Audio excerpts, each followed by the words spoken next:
day 12. I'm out here in that part of the yard that I hadn't been paying attention to for a couple of years. And I had planted this 4-in-1 apple tree.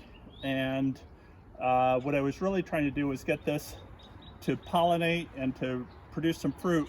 But I have a larger apple tree over to the right here behind you. I'll show you in a second. That I wanted to make sure that I had something that could pollinate that so I could get better fruit production, which it's been successful. I've been getting a lot of fruit, mostly for the squirrels. So you can see that the tree needs a little bit of work. So I'm going to show you how to straighten a tree. We're going to straighten this tree up, and then we're going to do a little bit of pruning on the tree. Okay, so what I've done is I've slammed in a stake at approximately the angle that the tree is leaning away from me, and I've looped a piece of arbor tape around here, something with a wide type of roping around the lower branch. First branch is good, and then what I'm going to do is pull it back, and I just crisscross this,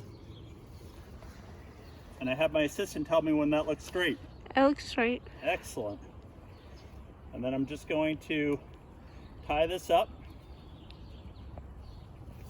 And the idea is that you want to keep it loose just in the direction, and our roots will start to reestablish. And at some point later on in the season, we're going to take this off and see if the tree is stable. We don't want to leave it on there permanently because the tree will not develop good, strong roots. The reason why this tree was leaning in the first place was because we had some invasives growing on here. And you can notice that this part of the tree is growing at twice the rate. That's the Granny Smith apple side.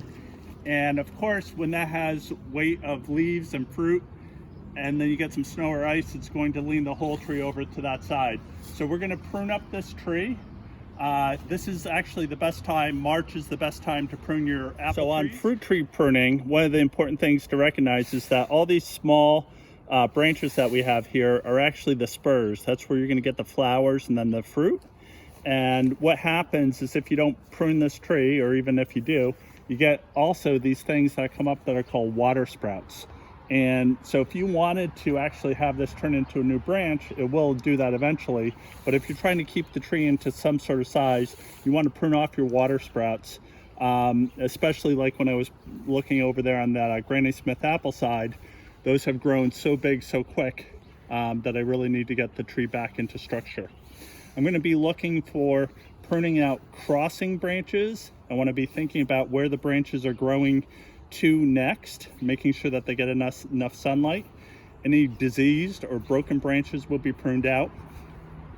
Pruning a fruit tree is not like typical street tree where you want a central leader. On this one, where it's more of an art than a science, and we want to make sure that we have good distribution over the tree over time. Tomorrow I'll talk to you a little bit about how to prune, but I encourage you all to think about growing some sustainable things in your yard. I have grapevines, some blueberry bushes, raspberries, apple trees, and even quince. So they're all fun and easy to take care of. Hope you're doing well.